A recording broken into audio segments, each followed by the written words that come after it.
So now I'm going to tell you a little about Google Docs and how we use that in the classroom, and also how we've linked them to QR codes. And I'm going to tell you about a particular instance in our classroom where I set up a gallery walk, which is where I put QR codes around the classroom, and groups walked to the different QR codes and they had to scan them and do whatever was on the QR code. So we talked about Proverbs this one particular time, and I'm going to go ahead and open the QR code and scan while I'm telling you.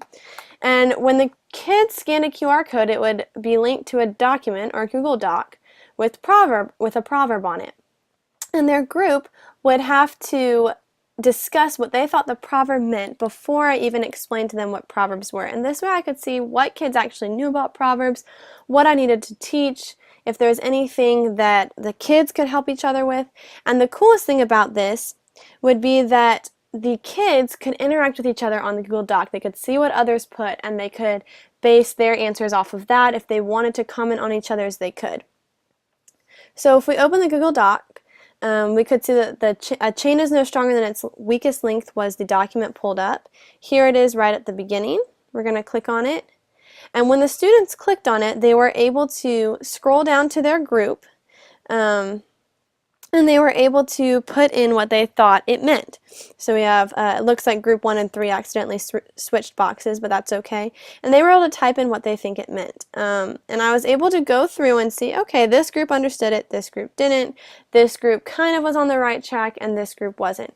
So it was a really cool experience for them. They were able to also read each other's and base their answers off of whether or not they wanted to keep it the same, give it a little tweak, what they thought it meant, and the whole time I was monitoring them. So this was a great way for them to go in and type different things that they wanted to about the proverb. All they would have to do is click the edit button down here at the bottom, and then they could type on it. So I could type whatever I wanted to at that point, and it would turn up on the page. So there it is right there.